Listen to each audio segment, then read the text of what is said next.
Okay, so something that I've seen lately is they'll say stuff like they laughed and now it's your turn, and that's one of the things is that people laugh at each other and they take it personal a lot of the time, and they can't they people take shit so seriously nowadays they can't laugh at themselves. They take themselves too serious at times. And I think a lot of that has to do with the woke culture and the way they really tried to narrow and limit the scope of what comedy is about. And if you look at acting, one of the things that they embody acting, and this is like an old Shakespeare thing too. They have the two masks, right? And one is tragedy and one is comedy. And they're like next to each other, almost one and the same, right? It's the same mask with different facial characteristics. And so it's kind of like in Germany, they take what you would say something that's very tragic and look at it in a beautiful way, something that's very dark, and they try to what they're trying to do is they're trying to bring the lighter side out of a dark situation and bring happiness towards even the darker moments in life, and learn to appreciate what you would call the shadow and the light, because without darkness there is no light. And so it's kind of the dichotomy between good and evil, and the battles that are fought both inside of ourselves and outside of what we see.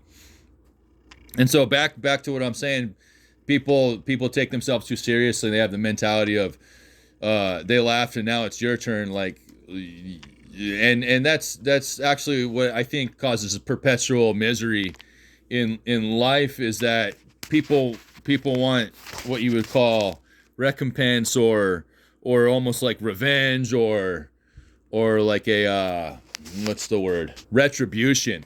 A lot of those re words, right? Retribution for the wrongdoings. And I saw something, this is interesting, that I read a quote this morning, and it was something along the lines of, well, let me go see if I can actually find it, if the book's open still. Yep, book is still open. So this is interesting, especially from the person it came from. How much more grievous are the consequences of anger than the causes of it? And so that's kind of, anger's another form of emotion. And so people get mad when they're laughed at and they feel like they've been slighted in one way or another. And I sit there and I think about how people take themselves too seriously and don't laugh at themselves when they make a mistake, or when they feel like someone else is mocking them or making fun of them for who they are, and instead of laughing it off. And a lot of the great comedians out there recognize the tragedy and comedy being one and the same in that tragic situation. I've always said through tragedy, you can either laugh or cry. You can be happy or miserable, and I choose to laugh. And so a lot of times people will see people laugh in what you would call circumstances in which most people wouldn't be laughing, and they look at people like they're sick, or they're cruel for laughing. And in reality, you can let the world break you, or you can laugh at it. And for me, I choose to laugh. And I don't care if anyone thinks that I'm sick or I'm cruel or anything like that, because I'm not laughing at the cruelty. It's more just kind of like laughing at the existence that we live in, and seeing how ridiculous it can be sometimes. Like, here's an example. A president that talks about believing in the Bible and then turning around with someone like Netanyahu and saying they're going to take the Holy Land that both the Israelis and the Palestinians consider Holy Land for over a millennia, and they're going to turn it into a fucking Six Flags, basically. So you're looking at what you would call a Zionist. Netanyahu is obviously a Zionist because he wants to take the Holy Land and turn it into a fucking Six Flags Riviera.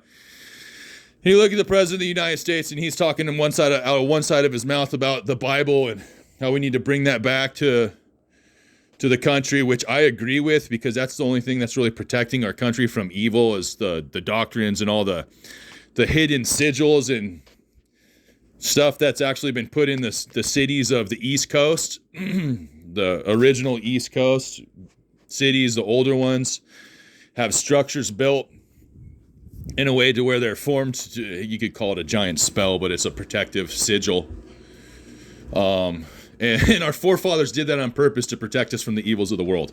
That's really what you need to know.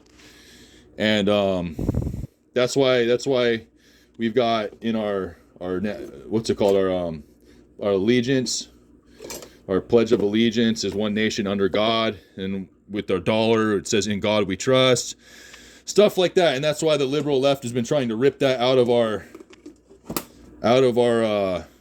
schools, off of our dollar and everything else, because once those protective words and protective written scriptures are taken out of our dollar and off of our pledge of allegiance to the country, it removes what you would call spiritual protection from evil.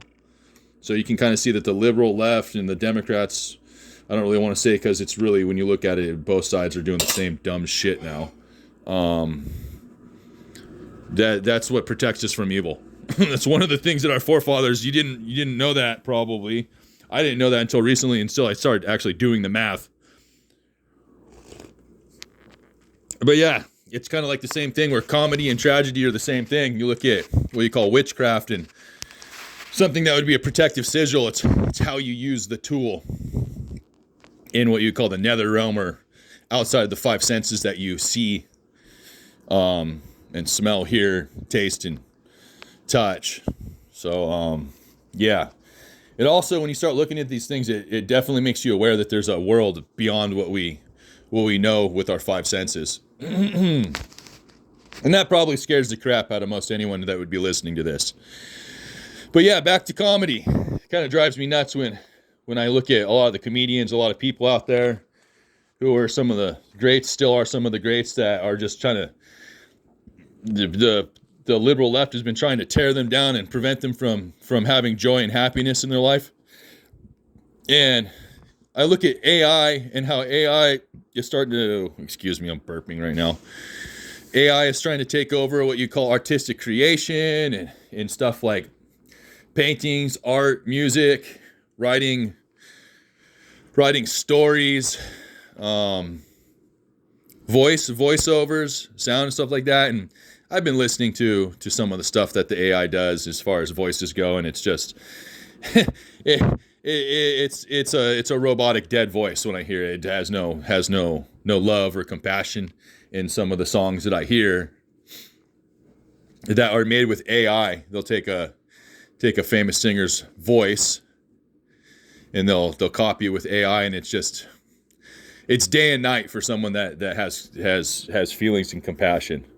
So the same thing they try to do with videos. I saw some complex AI, and you look at it and they tried to add some compassion to a storyline of AI, and AI just doesn't get it. It has no recognition of what it means to be human. And we really need to consider in the very near future, I've been saying this for God, well over half a year to a year, that we need to have some sort of like a legal barrier or I don't even know what to call it. I call it an internet constitution to prevent the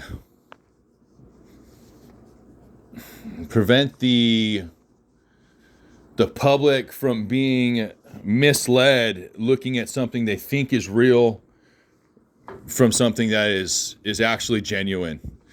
So it's going to get to a point where people are going to be completely misled. They're going to be seeing something that they think is real is not, and it's going to make the population fucking delusional, and to an extent in which the whole world could be on fire and people would think they're living in a utopia. And I don't think that's a wise decision.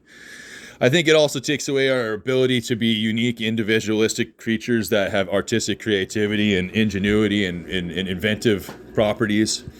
You look at everything that AI is doing, and all it's doing is it's dumbing us down. You look at how our children right now, generally speaking, are using like ChatGPT and other AI programs to do their homework.